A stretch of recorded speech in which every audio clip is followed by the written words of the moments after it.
can be expressed as product of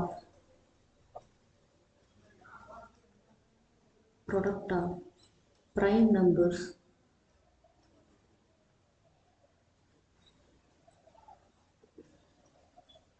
in a unique way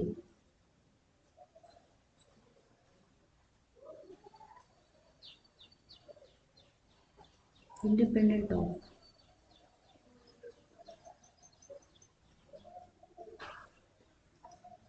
its order. So ಮೊದಲು ನಮಗೆ composite number ಅಂದರೆ ಏನು ಅಂತ ಗೊತ್ತಿರಬೇಕು. ಕಾಂಪೋಸಿಟ್ ನಂಬರ್ ಅಂದರೆ ಏನು?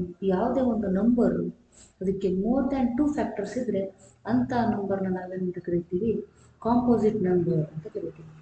For example 4 is composite number, and this composite number can be written as 2 into 2, that is product of prime numbers.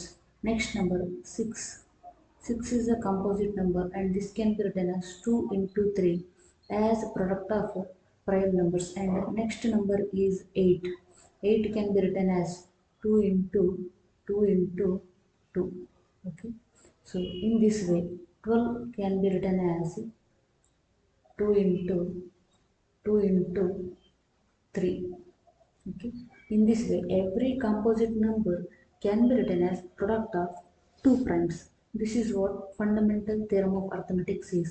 See, 4 ನ ಒಂದು ಕಾಂಪೋಸಿಟ್ ನಂಬರ್ ಅಂತ ಕರಿಬೇಕಾದ್ರೆ ಅದಕ್ಕೆ ಮೋರ್ ದೆನ್ 2 ಫ್ಯಾಕ್ಟರ್ಸ್ ಇರಬೇಕಂತ ಹೇಳಿದೆ. ಯಾವ್ದು ಮೋರ್ ದೆನ್ 2 ಫ್ಯಾಕ್ಟರ್ಸ್ ಅಂತ ಕೇಳಿದ್ರೆ 1 2 4. See, more than 2 factors. Likewise 6 ನಮ್ಮ ಕಾಂಪೋಸಿಟ್ ನಂಬರ್ ಅಂತ ಕರಿತೀವಿ. ಯಾಕೆ ಅಂತಂದರೆ it has more than 2 factors. ಯಾವುದಾದ್ರೆ ಫ್ಯಾಕ್ಟರ್ಸ್ 1 2 3 ಆ್ಯಂಡ್ 6. ನೆಕ್ಸ್ಟ್ 8 ನಾವು ಕಾಂಪೋಸಿಟ್ ನಂಬರ್ ಅಂತ ಕರಿತೀವಿ.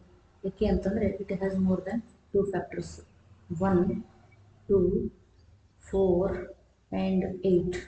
Okay, these are the factors of 8. And again 12. ಇದನ್ನು ಕಾಂಪೋಸಿಟ್ ನಂಬರ್ ಅಂತ ಕರಿತೀನಿ. ಯಾಕೆ? More than 2 factors. ಯಾವ್ಯಾವುದು ಫ್ಯಾಕ್ಟರ್ಸ್ ನಾವು 1 2 3 4 6 ಆ್ಯಂಡ್ 12. ಹೀಗೆ ಯಾವ ನಂಬರ್ಗೆ ಮೋರ್ ದೆನ್ 2 ಫ್ಯಾಕ್ಟರ್ಸ್ ಇರುತ್ತೋ ಅಂಥ ನಂಬರ್ನ ನಾವೇನಂತ ಕರಿತೀವಿ? ಕಾಂಪೋಸಿಟ್ ನಂಬರ್ ಅಂತ ಕರಿತೀವಿ. ಆ್ಯಂಡ್ ಆ ಎಲ್ಲ ಕಾಂಪೋಸಿಟ್ ನಂಬರ್ನ ಈ ಥರ ಪ್ರಾಡಕ್ಟ್ ಆಫ್ 2 ಪ್ರೈಮ್ಸ್ ಆಗಿ ಬರೀಬೋದು. ಇಲ್ಲಿ ನೋಡಿ, ಇನ್ನು ಯೂನಿಕ್ ವೇ ಅಂತ ಹೇಳಿದ್ದಾರೆ. ಇನ್ನು unique way and independent of it's order ಅಂತ ಹೇಳಿದ್ದಾರೆ. ಅಂದರೆ ಇಂಡಿಪೆಂಡೆಂಟ್ ಆಫ್ ಇಟ್ಸ್ ಆರ್ಡರ್ ಅಂತಂದರೆ ಇದನ್ನು ಮತ್ತೆ ಹೇಗೆ ಬರಿಬೋದು? 6ನ್ನ ಅಂದರೆ 3 into 2 ಅಂತ ಬರೀಬೋದು ಹೊರತು ಮತ್ತು ಬೇರೆ ಯಾವ ರೀತಿಯೂ ಬರೆಯೋಕ್ಕೆ ಸಾಧ್ಯ ಇಲ್ಲ. ಅಂದರೆ ಇಲ್ಲಿ 2 ಫಸ್ಟ್ ಬಂದಿದೆ, ಇಲ್ಲಿ 2 ನೆಕ್ಸ್ಟ್ ಬಂದಿದೆ ಅಷ್ಟೇ. Independent of it's order. First 2 ಬಂದು 3 ಬರ್ಬೋದು, ನೆಕ್ಸ್ಟ್ 3 ಬಂದು 2 ಬರ್ಬೋದು ಅಷ್ಟೇ. ಇದನ್ನು ಬಿಟ್ಟರೆ ಇನ್ಯಾವ ರೀತಿಯೂ ಬರೆಯೋಕ್ಕೆ ಸಾಧ್ಯ ಇಲ್ಲ. ಇದನ್ನು ನೋಡಿ 2 ಅಂತ ಬರೀಬೋದು.